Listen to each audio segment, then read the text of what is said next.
Bonjour et bienvenue sur l'Internaute Magazine et le Journal du Net pour ce chat avec Jean-Pierre Chevènement, sénateur du territoire de Belfort et président du mouvement républicain et citoyen.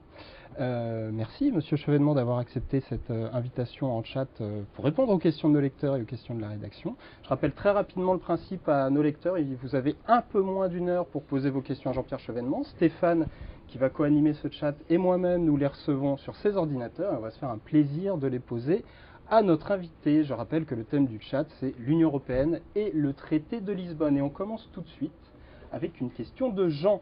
Bonjour Monsieur Chevènement, que pensez-vous de la nomination de Monsieur Herman Van Rompuy à la tête de l'Union européenne, à la tête du Conseil européen? Elle illustre la contradiction du traité de Lisbonne. Celui-ci prétendait donner un visage à l'Europe, répondre enfin à la question lancinante posée jadis par M. Kissinger, l'Europe, quel numéro de téléphone? Alors on a nommé deux inconnus, deux parfaits inconnus pour incarner le président dit stable du Conseil européen et d'autre part le haut représentant pour la politique extérieure. Voilà, et on rappelle que ce haut représentant, en l'occurrence c'est une haute représentante, c'est Madame Ashton. Une autre question de Gilbert, si vous aviez pu choisir ce président de l'Union européenne, ou du Conseil européen, on le rappelle, puisque c'est le président du Conseil européen, qui auriez-vous choisi? Eh bien, je ne me situe pas du tout de la logique du traité de Lisbonne. Je considère que ce traité est une deuxième mouture de la Constitution européenne et que c'est une forfaiture que de l'avoir fait accepter par le Parlement réuni en Congrès, en France, et par les autres peuples européens qui l'avaient rejeté, comme le peuple hollandais. Disons que le peuple français s'était exprimé à 55%. Par conséquent, on est dans une philosophie qui tend à substituer à la démocratie qui vit dans les nations une sorte de procédure européenne où les décisions se prennent au niveau d'instances déconnectées du suffrage universel, la Commission européenne par exemple, ou bien la Banque centrale, ou bien la Cour de justice des communautés européennes, et on désigne dans des conditions tout à fait opaques un président dit stable, monsieur, on ne sait même pas comment on l'appelle, Van Rompuy, Van Rompuy, Van Rompuy, la prononciation n'est pas claire, il est inconnu encore une fois, sauf en Belgique bien entendu, où il est bien connu, et les Flamands, puisqu'il a été le président du parti conservateur flamand, et il est bien connu des Wallons, puisqu'il était à la tête d'une formation qui voulait mettre fin aux facilités linguistiques des communes de la banlieue bruxelloise où on parle français. Donc c'est déjà un esprit qui paraît très étroit. Alors, Monsieur Chevènement, s'il fallait choisir quelqu'un de plus connu, est-ce que vous auriez, vous, une idée éventuellement pour représenter cette Union européenne? Moi, par exemple. Vous-même? Oui. D'accord. Alors justement, ça nous intéresse parce qu'on a une question d'un lecteur qui vous demande, l'Union européenne est l'un de vos thèmes de prédilection, c'est vrai, on l'a dit notamment nous-mêmes en présentant ce chat. Pourquoi n'étiez-vous pas candidat aux européennes pour vraiment défendre vos idées?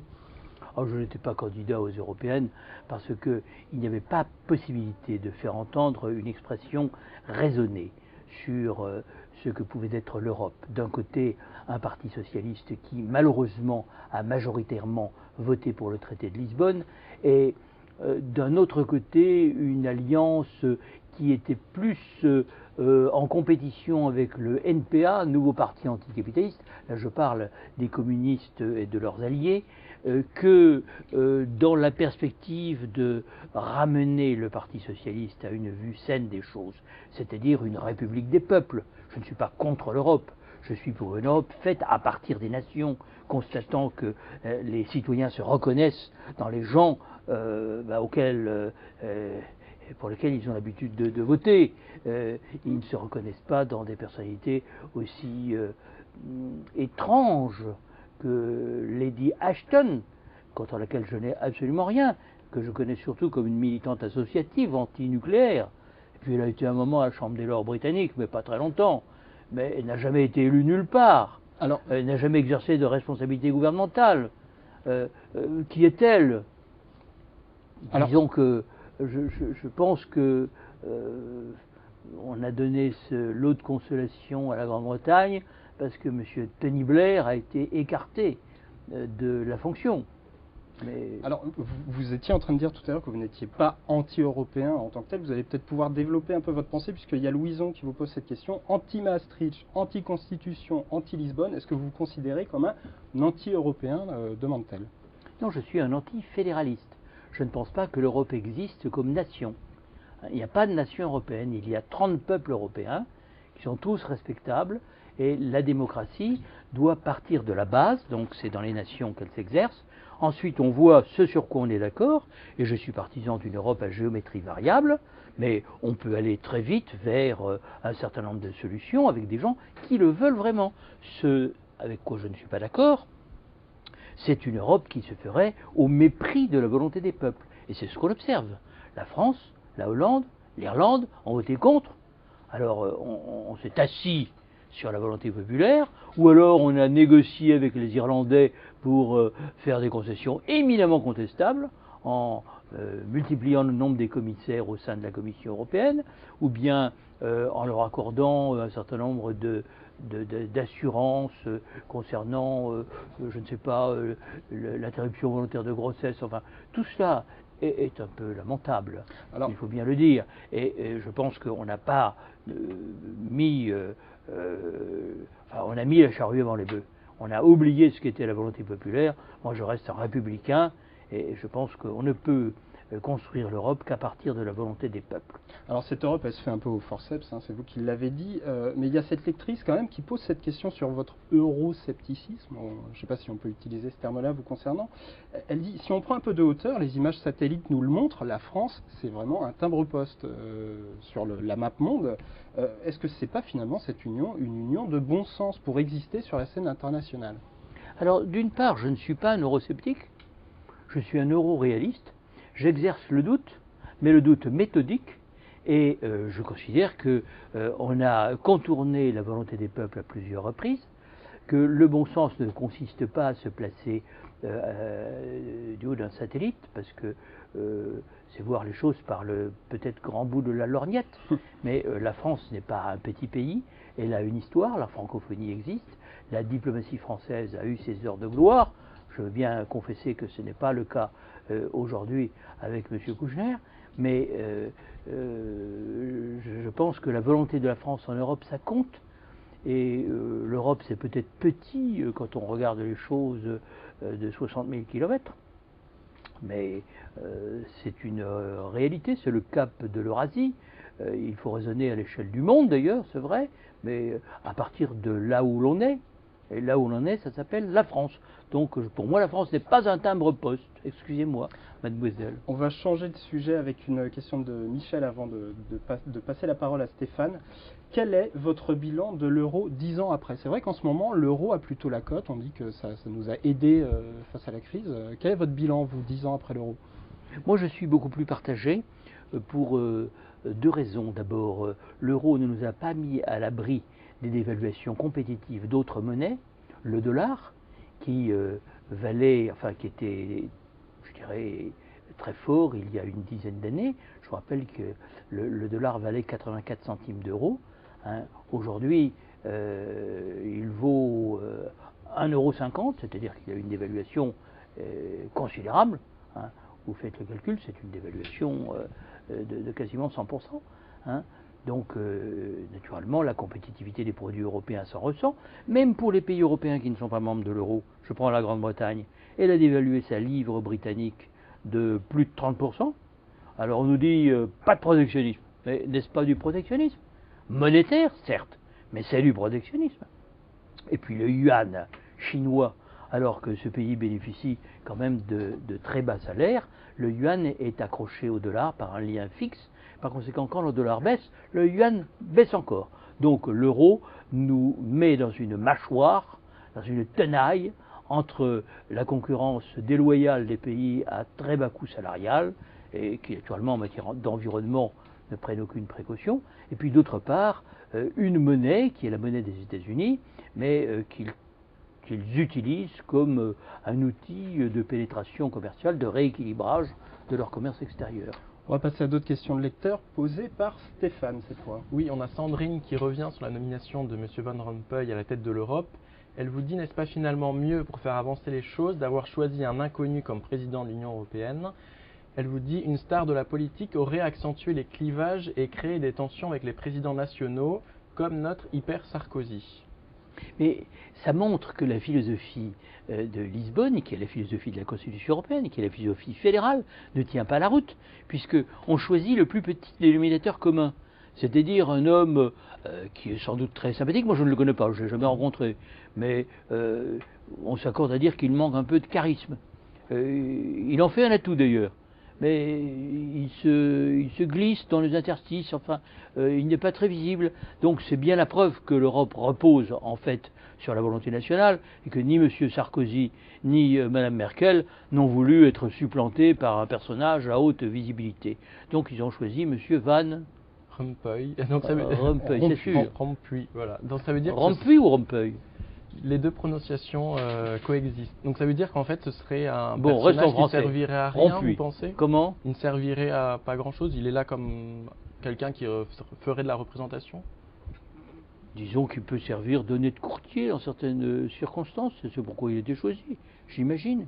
Mais ce n'était pas la peine de faire tant de raffus depuis tant et tant d'années avec la Constitution européenne, un visage à l'Europe, un président stable, etc., pour finir par M. Van Rompuy. Comme vous voulez. Hein, ouais. On a Véronique qui nous précise quel poids justement ce président de l'Union européenne aura face à un Obama ou un Poutine, justement avec ce manque de charisme. Est-ce que l'Europe pourra peser sur le paysage mondial? Mais écoutez, d'abord, ce président stable n'a pas de pouvoir réellement défini. Il prépare les réunions de Conseil européen, il assure le suivi, mais on ne lui donne pas de pouvoir. Donc il a le pouvoir de s'imposer s'il a une forte personnalité. C'est peut-être le cas de M. Van Rompuy, hein, mais on n'a pas encore vu qu'il allait taper du poing sur la table. Et s'agissant de M. Obama, il a dit « j'attends son coup de fil ». Il avait pris au sérieux le propos de M. Kissinger. Hein, mais M. Obama s'est contenté d'un vague communiqué rédigé par ses services, disant qu'il se réjouissait, qu'il le félicitait, mais sans doute, hein, je ne l'ai pas lu, mais il n'y a pas eu de coup de fil.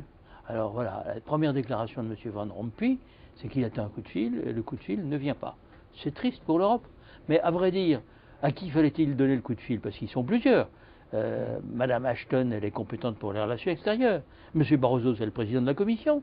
Il n'entend pas renoncer à ses compétences dans le domaine du commerce, dans le domaine de l'aide au développement, qui font en principe partie de la politique extérieure.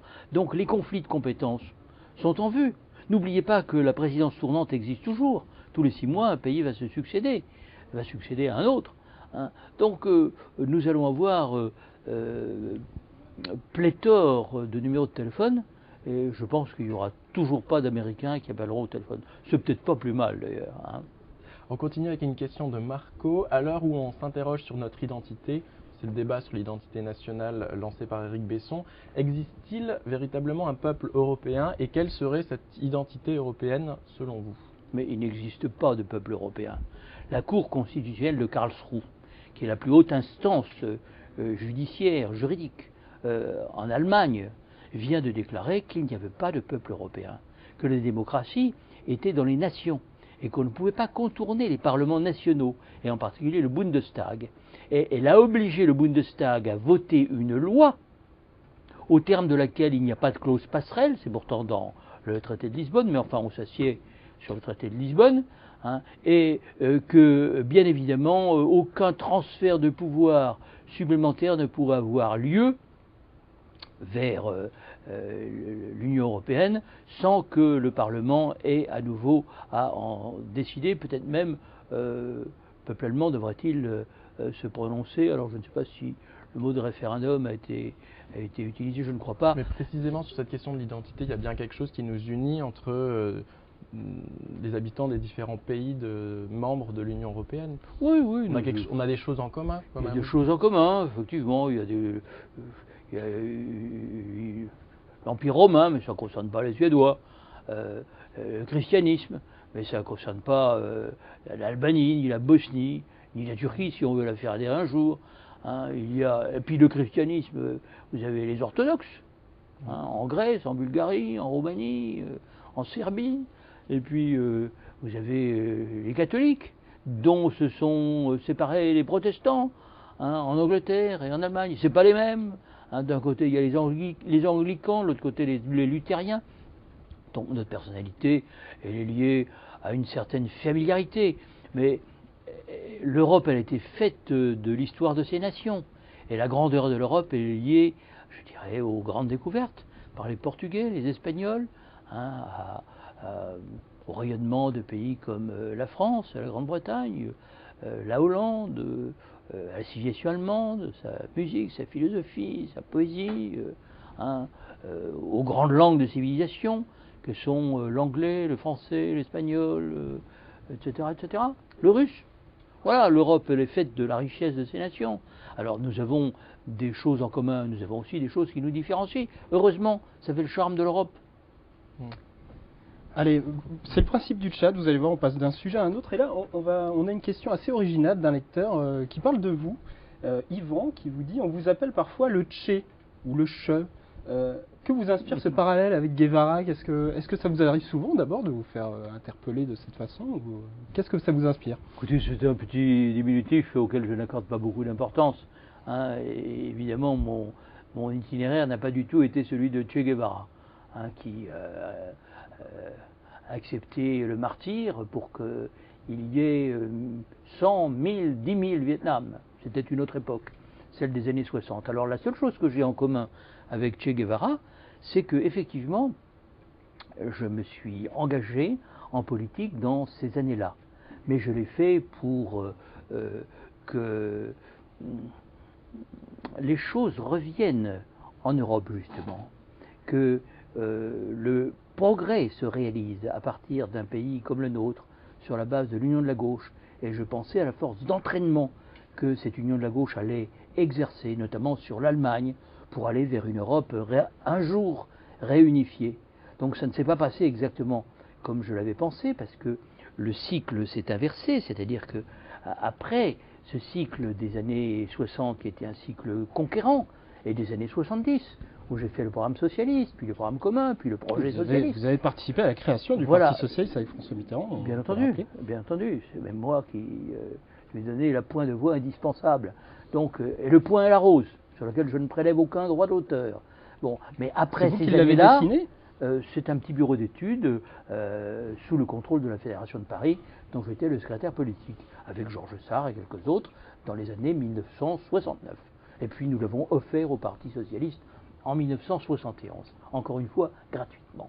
Mais les choses se sont renversées avec Mme Thatcher en Grande-Bretagne, M. Reagan aux États-Unis, et le fait que les socialistes, au lieu de combattre, eh bien, se sont ralliés à la politique sociale-libérale. Ils ont passé l'acte unique, ils ont ouvert la parenthèse libérale, ils ont décrété la libération des capitaux sans contrepartie fiscale, et même à l'égard des tiers, même à l'égard des paradis fiscaux. Bref, ils ont fait en France et en Europe le travail que Thatcher a fait en Grande-Bretagne et Reagan aux États-Unis. C'est l'histoire malheureuse des années 80-90 qui a donné naissance à ce capitalisme financier, actionnarial, patrimonial, comme on voudra, qui vient de s'écrouler. Enfin, dont on peut penser qu'il s'est écroulé. Donc moi, je considère qu'étant resté fidèle à mon combat, j'ai fini quand même par avoir gain de cause. Alors, au moins sur ce plan. Votre place à gauche, on continue à en parler. Il y a Alain qui continue à en parler. Donc vous n'êtes plus au Parti socialiste, vous avez fondé votre propre parti, qui est aujourd'hui le Mouvement républicain et citoyen. Alain vous demande, bonjour, de l'avis de tous les gens de gauche, vous êtes le seul présidentiable de gauche, encore une fois, ayant une envergure d'homme d'État. Allez-vous vous présenter aux primaires annoncées par le Parti socialiste, qui englobe toute la gauche? Alors ces primaires ne sont pas encore les primaires de toute la gauche. Hein, il faut discuter des conditions dans lesquelles ces primaires auront lieu. Nous n'avons pas dit non, mais nous n'avons pas dit oui. Nous demandons à voir. Et nous avons accepté de participer à un groupe de travail chargé de définir les règles. Hein, une fois que ce groupe de travail aura rendu ses conclusions, on verra. Donc je suis clair. Donc c'est vraiment en fonction des conclusions. Voilà, vous ne préemptez pas une éventuelle... Il faut que naturellement nous puissions préserver notre personnalité et je dirais que ces primaires ne soient pas un moyen pour nous de nous rallier à une politique que nous combattons depuis toujours. On revient à l'Europe avec une question de Gérard de Toulouse. Du mélange du rouge et du blanc pour faire du rosé à l'obligation de rouler feu allumé comme dans les pays nordiques, l'Union européenne devient une aberration bureaucratique selon lui et un empêcheur de tourner en rond. Ne vaut-il pas mieux supprimer les instances actuelles et repartir de zéro? Alors faire table rase des instances et repartir de zéro, est-ce que c'est complètement farfelu ou est-ce que c'est une idée qui se tient selon vous? Faire table rase des instances actuelles, probablement ce serait judicieux. Faire table rase de toutes les décisions qui ont été prises depuis 40 ans, je demande à voir. Je préfère instaurer un régime juridique qui serait celui qu'on a institué en France après le régime de Vichy. C'est-à-dire que vous le savez, on a conservé beaucoup de dispositions qui avaient été prises, des dispositions banales, et on a annulé tout ce qui était attentatoire aux droits de l'homme et du citoyen. Donc on a épuré cette législation, mais on en a conservé un certain nombre de pans. Et pour ce qui est de la réglementation des essieux, par exemple, puisque c'est une vieille réglementation européenne, je suis partisan de la reconduire. Une question d'Henri. Quel effet ça vous fait d'être cité comme exemple par Besson et Morano la même semaine? Alors là, on revient à l'actualité française, mais c'est vrai que vous avez été cité par Éric Besson en matière d'immigration et par Nadine Morano en matière de respect, disons, des décisions gouvernementales. Qu'est-ce que ça vous a fait? Est-ce que ça vous a gêné? Ah oui, je vois ce que vous voulez dire. Non, parce que j'oubliais, je ne fais pas tellement attention. Alors, Éric Besson, j'ai eu un débat avec lui. Je lui ai expliqué... Ah, vous lui avez parlé? Oui, j'ai eu un débat au Sénat. Je lui ai expliqué en quoi il ne pouvait pas se réclamer de moi pour promouvoir sa politique de l'immigration, ne serait-ce que parce que le gouvernement actuel, M. Sarkozy, s'est cru obligé de modifier à 3 reprises la loi que j'avais fait voter en 1998, la loi Reseda. Donc ils l'ont modifiée. C'est bien la preuve qu'ils ne font pas la même politique. Moi, je ne suis pas partisan de donner des papiers à tout le monde. Je suis partisan que, naturellement, la France exerce un contrôle sur les gens qui décident de se fixer sur son sol. Donc la réglementation du séjour, je considère que ça fait partie des compétences qui doivent rester nationales, quitte à être harmonisées avec celles de nos voisins. Monsieur Besson faisait référence à la politique d'expulsion, qui est un autre volet de la politique que vous avez menée. Voilà, mais moi je n'ai jamais donné des objectifs chiffrés au préfet, je leur ai toujours laissé apprécier en fonction de considérations d'humanité. Ce simple détail devrait vous montrer à quel point nos politiques sont différentes. J'ajoute que M. Besson, parce qu'on lui a demandé d'expulser, je ne sais pas, 30 000 personnes par an, se croit obligé de renvoyer vers des pays en guerre un certain nombre de gens qui, certainement, auraient mérité de bénéficier des dispositions relatives à l'asile. Et alors sur Madame Morano, qui a réutilisé votre phrase, votre célèbre phrase, quand on est ministre... À l'égard de cette pauvre Ramayadé, qui n'était pas d'accord avec je ne sais pas quelle mise en cause d'un avantage consenti aux sportifs de haut niveau. Mais c'est de la bagatelle. Alors que moi j'ai démissionné du gouvernement, c'est vrai, mais pas sur n'importe quoi. La première fois, c'était sur le tournant libéral, la parenthèse libérale, comme disait le premier secrétaire du Parti Socialiste de l'époque, parenthèse qui n'a jamais été fermée, en 83, et on a bien vu la suite. Ça a été le Matif, la confiance faite au marché financier, la désintermédiation bancaire, l'acte unique dont je vous ai parlé tout à l'heure. Deuxièmement, la guerre du Golfe. Bon, ça en valait la peine parce qu'on a vu la suite. L'Irak est aujourd'hui un pays détruit et il y a eu quand même 1 million de morts, excusez-moi du peu. Et puis troisièmement, la mise en cause de la République à travers les pouvoirs législatifs délégués à l'Assemblée de Corse, mais aussi à travers la Constitution européenne et à travers une politique de privatisation et de libéralisation des services publics qui revenait à détruire la République telle que je l'entends. Donc à chaque fois, j'ai démissionné pour dire non à des évolutions que je considérais comme critiquables. Alors, il y a les régionales qui approchent, c'est une des actualités assez importantes du moment. Il y a Gilbert qui vous pose cette question. Bonjour Monsieur Chevènement, comment comprendre un accord avec le PS qui s'est prononcé pour le oui à l'Europe et le MRC? Comment comprendre un accord au niveau national avec le PS pour les régionales et la non-reconnaissance de ce même PS à un niveau fédéral? Alors, est-ce qu'il y a un accord avec le PS pour les régionales d'abord? D'abord, il y a un accord, même si la presse la guerre répercutée, de même qu'avec les radicaux de gauche. Et cet accord s'inscrit dans la perspective des élections régionales. Au régional, il y a une concurrence entre le Parti socialiste et paradoxalement un groupement formé avec les Verts et puis un peu n'importe qui s'appelle Europe Écologie, sous l'enseigne Cohn-Bendit. Donc nous regardons la philosophie des uns et des autres, et nous sommes quand même beaucoup plus proches de la philosophie du Parti socialiste. Nous avons quand même, avec le Parti socialiste, en commun l'héritage des valeurs des Lumières, alors que de l'autre côté, nous avons un parti qui, paré des prestiges de la modernité, est en fait un parti obscurantiste, qui prône la décroissance, qui est un parti technophobe, qui est un parti qui remet en cause l'idée même de la capacité de l'esprit humain à faire avancer des solutions par la voie de la recherche, dans le domaine du nucléaire par exemple, ou dans le domaine de la génétique. Donc c'est un parti qui est profondément tourné vers des valeurs anti-sciences.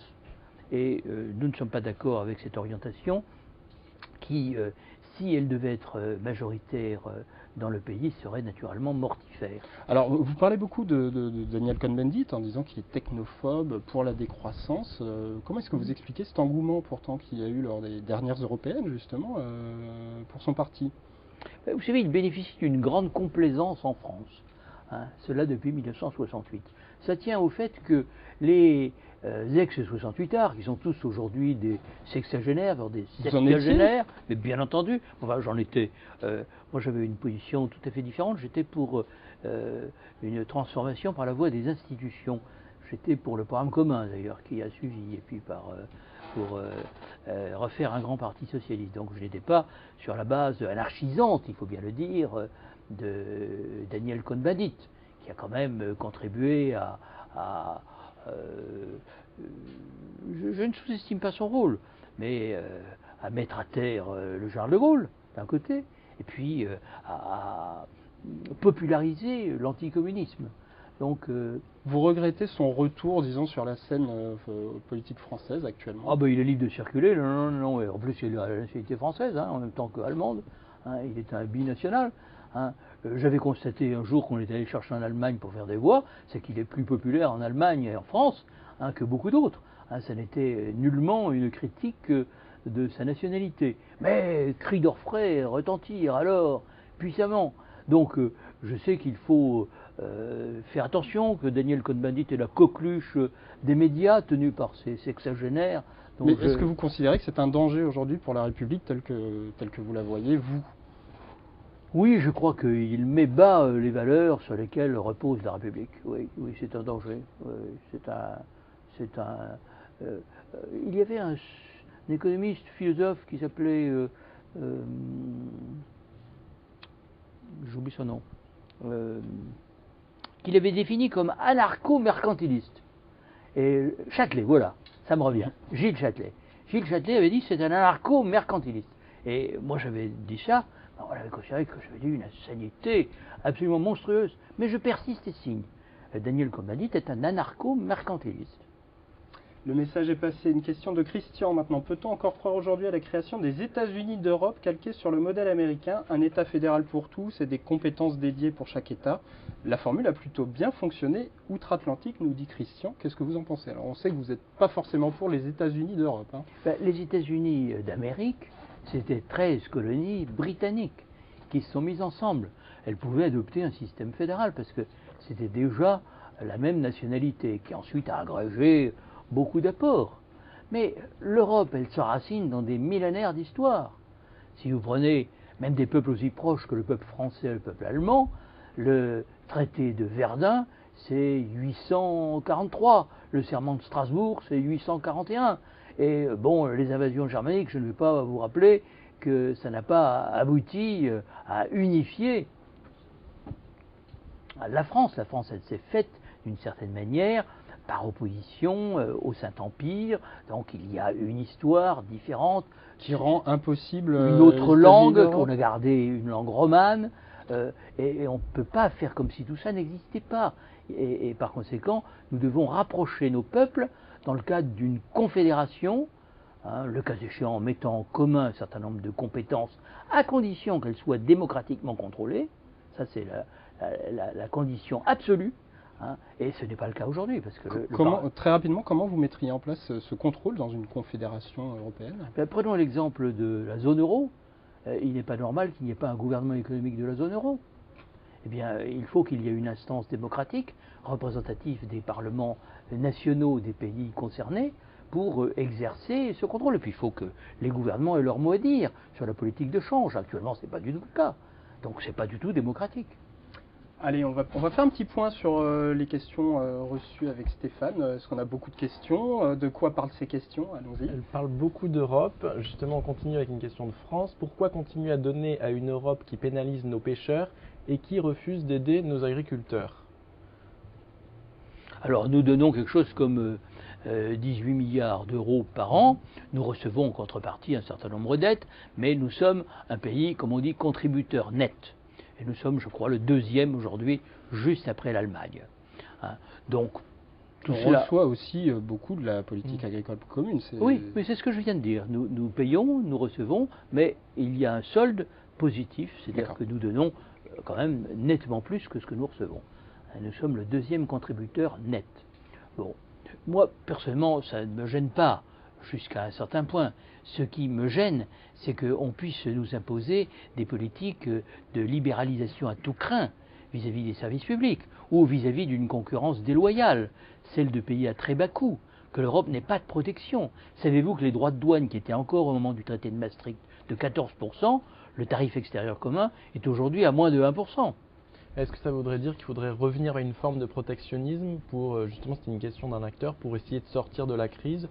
Est-ce qu'il faut revenir vers du protectionnisme européen? Si on veut européen? éviter que se poursuive les délocalisations industrielles, il faut évidemment protéger l'Europe. Mais on pourrait le faire à travers la monnaie. Si par exemple nous ne laissions pas s'envoler le cours de l'euro. Et il y a manière, et on peut aussi trouver un accord international au niveau des différentes monnaies pour qu'elles fluctuent dans un serpent qui aurait été déterminé en commun. Je ne suis pas un sauvage. Hein. On peut négocier. Mais il est tout à fait inadmissible que l'Europe aujourd'hui soit affrontée à des concurrences totalement déloyales, celle du dollar qui baisse, et puis celle des pays à très bas coût qui alignent leur monnaie sur le dollar. Donc on est doublement victime de ces concurrences déloyales. On va revenir sur un grand événement européen, la chute du mur de Berlin, avec une question de Patrice. Vous étiez ministre de la Défense en 89 au moment de la chute du mur de Berlin. Pouvait-on prévoir, comme le prétend Nicolas Sarkozy, cette chute? La chute du mur, non. Le fait que les Allemands de l'Est allaient retrouver leur liberté de circulation vers l'Ouest, oui, car dès le mois de septembre, par la suite d'accords négociés entre les services spéciaux allemands et hongrois, la possibilité était offerte aux Allemands de l'Est de passer la frontière entre la Hongrie et l'Autriche. Donc on pouvait penser qu'à partir du moment où l'eau commence à passer sous la porte, elle finira par rentrer par la fenêtre. Hein. Donc il était prévisible que les choses changeraient. La question était de savoir à quel rythme. François Mitterrand, auquel on a fait un injuste procès, a dit à Bonn, c'était le 23 octobre, c'est-à-dire 15 jours avant la chute du mur, que naturellement la France ne s'opposerait jamais à la réunification de l'Allemagne, qu'elle demandait que cela se fasse démocratiquement et pacifiquement. Car la grande crainte que nous pouvions avoir, c'est que Moscou refuse cette réunification, que peut-être Gorbatchev soit renversé par un coup d'État, et que tout cela allume une nouvelle guerre mondiale. C'était pas du tout impossible. Et vous-même, vous l'avez appris à quelle date, la chute du mur de Berlin? Devant ma télévision. Le 9 novembre au soir. Le 9 novembre, oui. Je n'étais pas avec une pioche comme d'autres, hein, dont on ne sait pas d'ailleurs. Vous n'êtes pas parti à Berlin casser le mur et en ramener un morceau chez vous, non? J'ai un morceau, je l'ai offert au musée de Belfort. Vous avez été sur place le chercher? Je suis allé sur place pour féliciter les troupes françaises de la garde efficace qu'elles avaient montée de 1949 à 1989, c'est-à-dire pendant 40 ans, pour assurer la liberté des Berlinois, ce qu'il ne faudrait quand même pas oublier. Toujours sur l'Europe, une question de Sébastien. Qui d'autre que vous, à gauche, porte les idées que vous développez? On a un peu l'impression que vous êtes isolé, et il précise ce qui est très dommage pour les gens de gauche qui les partagent. C'est vrai qu'il y a le NPA, Jean-Luc Mélenchon. Est-ce que ça pourrait, le Front de gauche, est-ce que vous pourriez vous entendre Avec quelle personnalité pourriez vous entendre? J'ai l'impression que je pourrais m'entendre avec beaucoup de monde, parce que même le NPA, j'ai surtout un désaccord de méthode. Et certaines de ces idées, je ne les conteste pas, quelquefois justes. Hein. Le Parti communiste et ses alliés ne fondent pas assez leur démarche sur le terrain solide qu'est la souveraineté populaire et la souveraineté nationale pour avancer. Ils ne comprennent pas spontanément que l'idée fédérale européenne est une idée creuse. Donc il y a là un désaccord de méthode, mais nous avons par ailleurs, sur un certain nombre de points, des convergences que je ne nie pas. Avec les socialistes, nous ne sommes pas en désaccord sur tout. Et il y a même au sein du Parti socialiste, beaucoup de socialistes qui sont extrêmement proches des idées que je défends sur tel ou tel chapitre. Par exemple, sur le non à la Constitution européenne, Laurent Fabius, Arnaud Montebourg, Vincent Payon, d'autres encore, que j'ai oubliés. Même à un moment, on a pu croire que Mme Ségolène Royal était pour une Europe qui protège. Elle l'avait dit. Elle vous a déçu sur ce point? Elle m'a déçu en votant le traité de Lisbonne, oui. On revient. Ce n'était pas dans notre pacte. Alors, on a une question de Valérien, qui est toujours sur l'Europe. Si vous aviez à rédiger la prochaine Constitution européenne, qui inscririez-vous en priorité? Je ne rédigerai pas de Constitution européenne, car comme je l'avais expliqué à M. Chirac en l'an 2000, en Conseil des ministres, on fait une Constitution pour un peuple. Et quand il y a 30 peuples, on fait un traité. Donc, non seulement j'écrirai un projet de traité, mais j'essaierai ensuite de le négocier. Et à la fin, on aurait un traité différent de celui que j'aurais écrit. Mais nous créerions un traité, nous écririons un traité pour définir les bases d'une confédération européenne qui, encore une fois, pourrait mettre en commun certaines de ses compétences. Une question d'Alain. Quelle est votre position sur la perte de l'indépendance de notre pays rattaché dorénavant à l'OTAN? Ce rattachement ne doit-il pas être considéré comme une véritable trahison envers notre nation? Est-ce que ça vous parle comme discours? La trahison de l'OTAN? Je pense que c'est une grave faute. Nous étions toujours membres de l'Alliance Atlantique, mais nous n'étions pas partie prenante des états-majors intégrés. Nous avions bien une centaine d'officiers, maintenant on va en avoir 1200. Ça va nous coûter beaucoup d'argent. Des crédits qui n'ont pas été provisionnés, plus de 600 millions d'euros par an, et en plus des habitudes psychologiques je ne dirais pas de travail en commun, parce que la décision elle reste toujours prise par les Américains, mais donc une sorte d'asservissement consenti aux vues américaines. Et je le constate dans maintes affaires, nous n'estimons pas pouvoir contredire les Américains. Même nous n'osons pas leur dire ce qu'il faudrait faire. Il y a eu un débat sur l'Afghanistan où M. Kouchner a dit qu'il attendait la décision du président Obama. Et je lui ai répondu que avant que M. Obama prenne sa décision sur les renforts à accorder au général McChrystal, il y avait peut-être une intervention de la France pour dire que nous devions nous donner en Afghanistan des objectifs accessibles, l'éradication d'Al-Qaïda, et pas des objectifs inaccessibles, exporter la démocratie en Afghanistan. Ça datait de l'époque Bush. Et j'ai vu avec plaisir que 8 jours après, Madame Hillary Clinton disait à peu près la même chose. Nous sommes là-bas pour éradiquer Al-Qaïda, pas pour y instaurer une démocratie moderne. Finalement, vous êtes d'accord avec les Américains? Eh bien, on a toute il se notre trouve place que les dans Américains, il se trouve que les Américains peuvent être intelligents. Et puis, je considère que Obama, c'est quand même un changement par rapport à Bush, et que naturellement, l'élection d'Obama implique que nous revoyions un certain nombre de nos points de vue, parce que les Américains sont nos alliés, je ne l'ai jamais contesté, mais nous n'avons pas à être leur caniche. C'est toute la différence. Vous considérez qu'on est leur caniche là en ce moment? Aujourd'hui, actuellement? Oui. Allez, on revient à l'Europe. On est des caniches méchants en plus, qui aboyons plus fort que nécessaire, dans l'affaire de l'Iran par exemple. Je trouve que les Américains ont une attitude plus habile, plus modérée.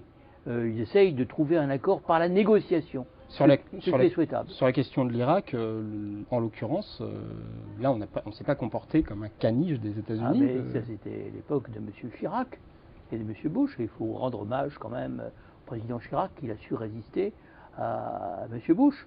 Et que la France n'a pas été partie prenante dans l'invasion de l'Irak. D'ailleurs on voit à quoi ça a conduit. Le sort de ce peuple est désespérant.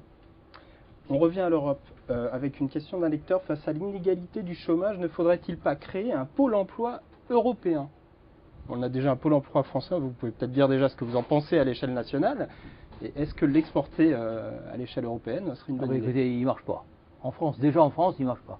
Alors si on le met au niveau européen, comme rien ne marche au niveau européen, ou à peu près rien, hein, on est sûr du résultat.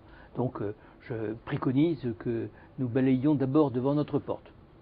Une question de Gabriel qui vous parle du PS cette fois. Que pensez-vous des premiers mois de Martine Aubry? Est-ce que le PS va mieux aujourd'hui? D'où vous êtes aujourd'hui, à l'extérieur du PS, on le rappelle. Comment est-ce que vous voyez ces premiers mois de Martine Aubry? Écoutez, elle fait ce qu'elle peut, elle a bien du mérite. Martine, elle a fort à faire. Les socialistes ne sont pas faciles. Disons que, qu'est-ce que c'est que le Parti socialiste? Quel est son projet? Voilà la question que je pose.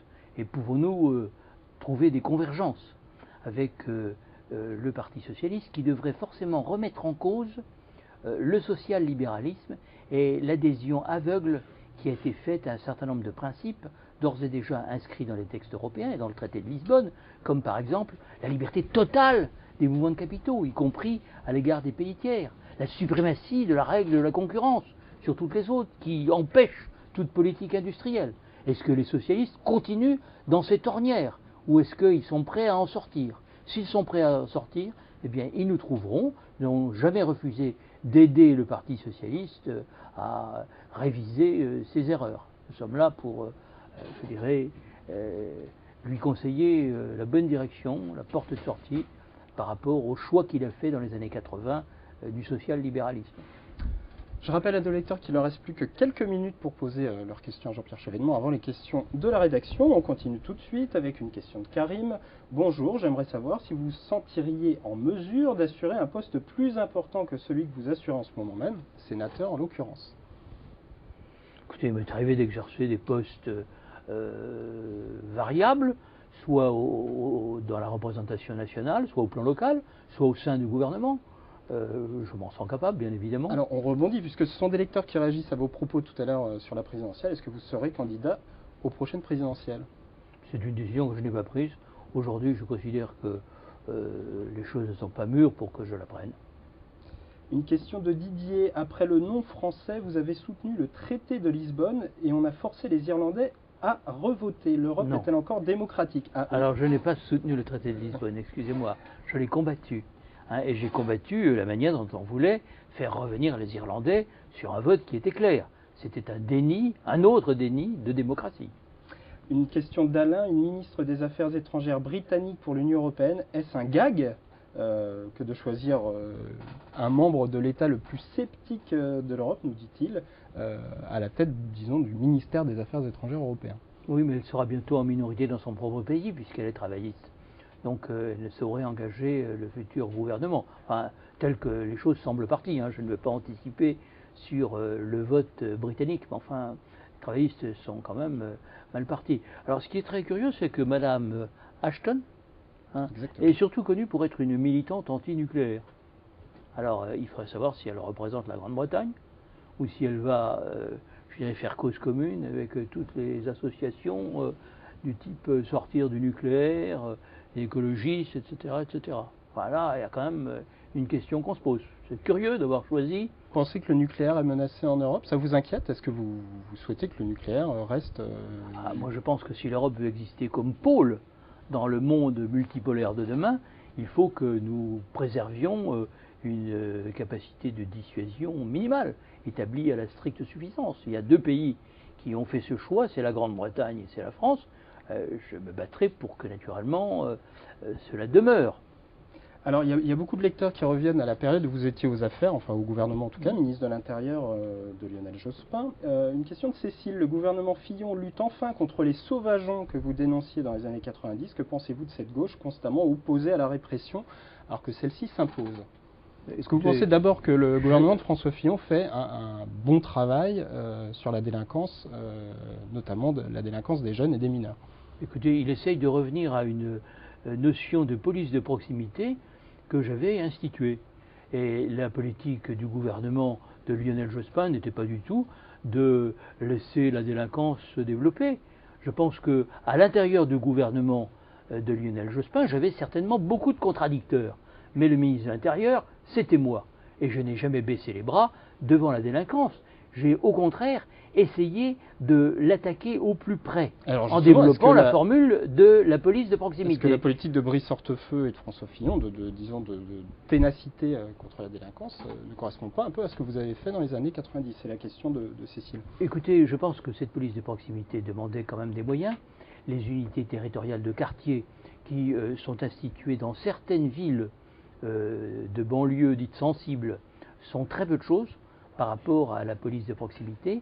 Et je pense que d'une manière générale, l'orientation donnée à la police nationale a été excessivement répressive. Elle devait être à la fois préventive et répressive. Je ne suis pas contre la répression, mais je pense qu'il y a un équilibre à trouver dans ces choses de police qui sont extrêmement délicates.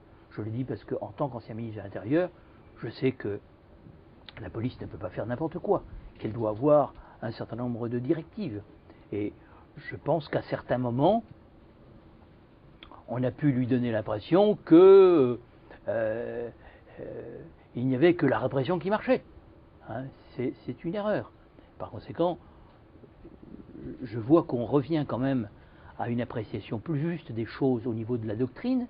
Est-ce que les moyens suivent? Non. On supprime des postes de policiers, on supprime des postes de gendarmes par milliers, de l'ordre de 6 000 ou 7 000, ce qui fait multiplié par 2, 12 000 ou 13 000. C'est beaucoup. Et je ne sais pas comment on exercera une meilleure police sur le territoire avec des effectifs aussi considérablement réduits. Allez, ça va être la dernière question de lecteur de ce chat. C'est une question de Cléant qui vous demande: que pensez-vous de la déclaration de Pierre Berger, c'est l'actualité très chaude, sur la destination des dons du Téléthon? Est-ce qu'il s'est trompé? Est-ce qu'il a eu raison de le faire remarquer? Est-ce que vous êtes sensible à cette question? Pierre Berger qui a déclaré ce week-end que le Téléthon monopolisait la générosité des Français, alors que d'autres causes méritaient peut-être d'être aidées elles aussi. Certainement, mais je dirais l'habitude s'est prise de recourir à la générosité publique pour des causes importantes, comme par exemple les myopathies, des maladies de ce type. Est-ce que tout doit passer par le budget de l'État? Pas forcément. Donc je n'ai pas lu de près les déclarations de Pierre Berger. Je ne pense pas que je suis d'accord avec lui. Mais en même temps, mon premier mouvement serait peut-être d'être d'accord avec lui, mais mon second mouvement m'amènerait à tempérer le premier. Très bien, merci beaucoup d'avoir répondu aux questions des lecteurs. On va passer aux questions de la rédaction. Alors je vous rappelle là encore une fois le principe, vous allez voir, c'est très simple et très rapide. Ce sont des questions d'actualité, on prend les 5 jours qui viennent de s'écouler, on prend une actualité par jour et on vous demande de la commenter. Et donc on commence mardi 17 novembre, c'est-à-dire mardi dernier, après un week-end mouvementé à Dijon. Vous avez dû en entendre parler, le clash Payon-Royal a retourné encore une fois le PS, et mardi on en parlait encore énormément. Vous avez soutenu Ségolène Royal en 2007, vous avez même parlé d'un pacte tout à l'heure avec Ségolène Royal. Souhaitez-vous qu'elle soit de nouveau candidate? Je vais parler d'un pacte politique. Nous avions un accord politique dûment signé entre François Hollande, à l'époque premier secrétaire du Parti Socialiste, et moi-même et... C'était plus un pacte avec le Parti Socialiste qu'avec Ségolène Royal? Non, Ségolène Royal était présente. Donc elle a acté cet accord politique, elle s'y est conformée un temps, et je me suis efforcé de l'aider de mon mieux. Bon, ça n'a pas marché, je dirais que je ne fais pas de commentaires, je préfère... Vous la soutiendrez si elle est éventuellement candidate? Non, je pense que Ségolène Royal a donné clairement des signes non équivoques de désaccord avec ce que sont mes convictions. Je ne peux pas aller au-delà de ce qui était notre accord. Je constate qu'il est caduc. Alors pour terminer sur ce sujet, on parle aussi beaucoup d'un pacte républicain, parce qu'il y a beaucoup de gens qui se réclament, qui se disent républicains. Il y a notamment Dominique de Villepin, il y a Nicolas Dupont-Aignan. Est-ce que vous seriez prêt à faire un pacte avec eux pour la prochaine présidentielle? Il faut expertiser ce qu'on met sous le mot république. Mais je ne suis pas sectaire, je suis prêt à examiner toutes les propositions d'où qu'elles viennent. J'ai rencontré François Bayrou il n'y a pas très longtemps, nous avons parlé, y compris d'Europe, pour constater que vraisemblablement nous étions en désaccord, car il reste, me semble-t-il, fédéraliste. Et quand je l'ai interrogé sur ce point, il m'a dit que je préférerais parler d'une Europe coopérative. Je lui ai dit, si c'est l'expression que désormais vous emploierez, je serai d'accord avec vous. Car moi je suis pour une Europe coopérative, mais je ne suis pas pour une Europe fédérale qui est la négation de la personnalité, de l'histoire de chaque peuple européen. Et la position un peu plus souverainiste, entre guillemets, bien sûr, de Dominique de Villepin, est-ce qu'elle vous intéresse? Je ne crois pas que Dominique de Villepin ait une position plus souverainiste. Je pense même qu'il n'a pas critiqué les accords de Lisbonne. Et je pense que sur l'Europe, il n'a pas une idée encore très précise. J'ai entendu parler de fusion de la France et de l'Allemagne. Bon, voilà très longtemps qu'on essaye, souvent par la force, on n'y est pas arrivé. Est-ce qu'on peut fusionner deux peuples qui sont quand même assez différents? Je ne crois pas, on peut les faire coopérer étroitement, c'est souhaitable. On passe à l'actualité du mercredi 18 novembre. Pour la première fois depuis l'hiver 82-83, la France a été en octobre cette année importatrice d'électricité, alors qu'il y a 10 ans, elle était une des principales exportatrices d'électricité. C'est une situation qui est due notamment à de nombreuses pannes dans les centrales nucléaires, c'est ce qu'on nous dit en tout cas dans la presse. Est-ce que vous pensez qu'il y a une erreur de stratégie de la part d'EDF qui a tout de même multiplié les investissements à l'étranger et les acquisitions à l'étranger ces dernières années? Est-ce que vous pensez que là, il y a une erreur stratégique de la France et notamment d'EDF sur l'investissement? Tout à fait. Tout à fait. Je pense qu'on n'a pas assez consacré d'argent à ce qu'on appelle le rétrofit des centrales existantes, c'est-à-dire à la maintenance, changer quelques pièces, etc. Je pense que nous avons 58 réacteurs. Il est tout à fait incroyable que 18 soient en panne en plein mois de décembre, enfin fin novembre.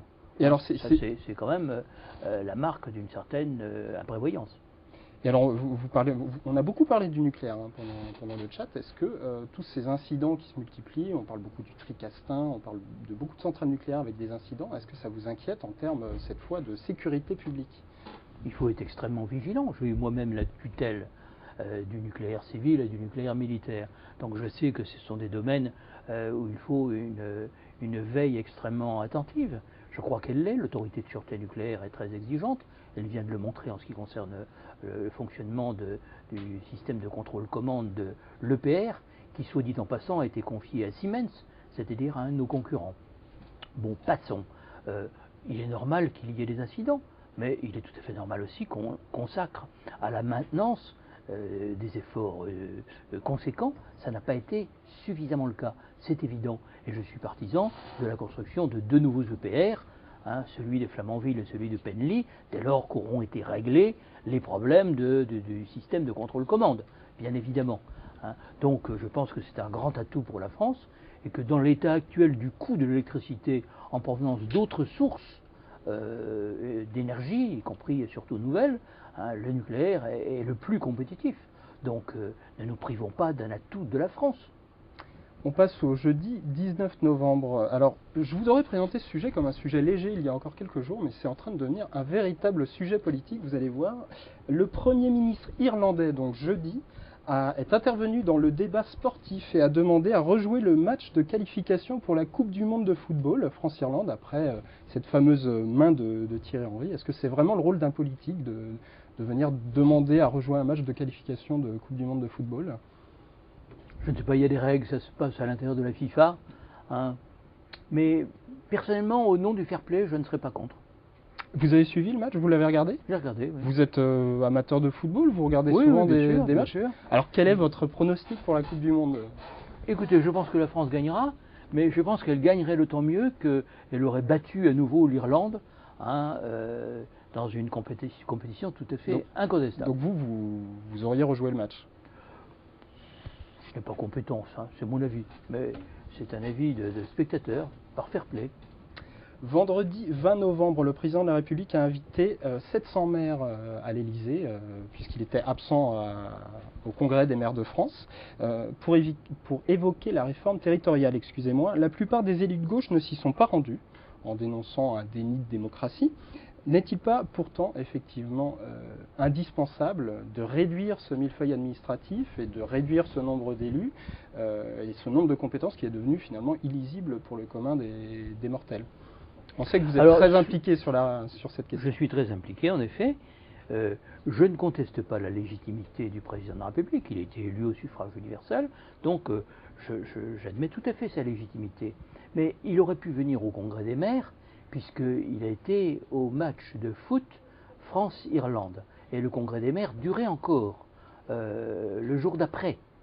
Donc il n'a pas voulu aller. Quelque chose qui n'a pas été remarqué. Oui, il a craint une bronca. Hein. Et je trouve qu'il est dommage qu'il ait cru pouvoir se dérober à ce rendez-vous traditionnel et inviter un certain nombre de maires, qui effectivement pour la plupart étaient des maires de droite, auxquels il a tenu un discours de campagne électorale pour les régionales, en attaquant la fiscalité des régions, etc. etc. Donc je trouve ça tout à fait dommage. Quant au millefeuille, voilà, sur le fond de la question, c'est tout à fait inexact. Il y a en France 3 niveaux.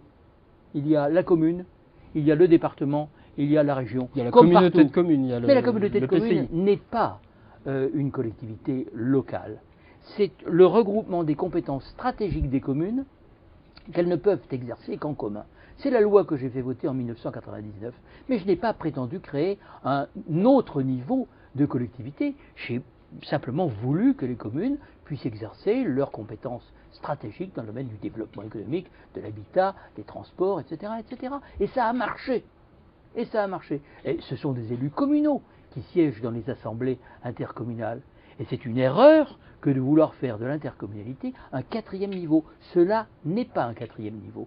C'est une coopérative de communes. Hein, rien de plus. Et alors, est-ce qu'il n'y a pas tout de même un problème de lisibilité des compétences que chacune de ces collectivités a? Puisque c'est vrai que les Français, globalement, c'est en tout cas l'impression qu'on a, ne savent pas qui s'occupe de quoi, finalement. Vous savez, ces financements croisés, l'État les réclame lui-même à l'occasion des contrats de plan. Il demande à chacun de payer son écho. Quand il a des routes nationales qui sont de sa compétence à aménager, il fait la quête auprès des collectivités locales. Donc il est malvenu d'attaquer les financements croisés alors qu'il y a lui-même recours. Et je pense que le fait de réduire les compétences des départements et des régions peut être source de blocage et empêcher en quelque sorte l'élan de la décentralisation de se poursuivre. Maintenant, on n'empêchera pas M. Sarkozy d'aller au bout de ses idées. Il va enfermer les régions et les départements dans des compétences spéciales. J'espère qu'il y aura des clauses qui permettront d'en sortir et de maintenir ce qui est absolument nécessaire du point de vue de grandes réalisations ou du point de vue de petites communes qui n'ont pas par elles-mêmes les moyens de réaliser par exemple un gymnase. Allez, on va conclure. Ça va être l'ultime question de cette interview par la question du week-end. C'est la question de samedi et dimanche 21-22 novembre. On commence à vacciner les femmes enceintes contre la grippe A.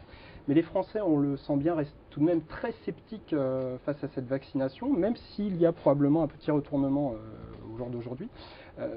Qu'est-ce que vous pensez de ce scepticisme français? Est-ce que finalement, est-ce que vous réjouissez de cette exception française? On pourrait dire cette exception française. C'est un signe de bonne santé. Donc vous êtes plutôt... C'est un signe de bonne santé.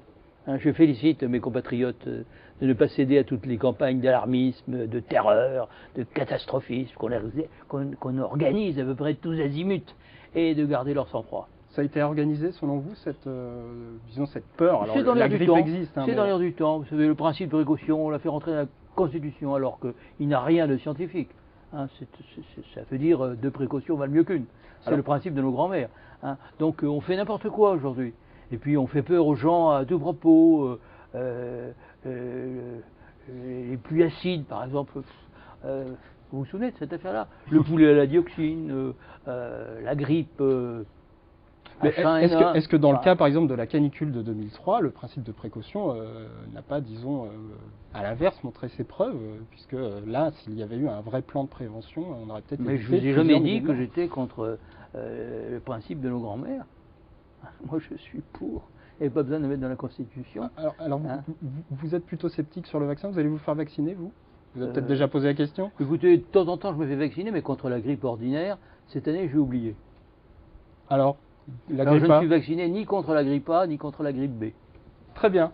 Ce sera le dernier mot de ce chat. Merci beaucoup d'avoir répondu aux questions des lecteurs et aux questions de la rédaction. Je remercie aussi les lecteurs de toutes les questions qu'ils ont posées. On s'excuse encore une fois de ne pas pouvoir toutes, évidemment, les poser à nos invités. Je vous donne rendez-vous demain, même heure, même endroit, et nous recevrons cette fois Yves Gégaud qui viendra nous parler de son livre. Merci beaucoup et à demain.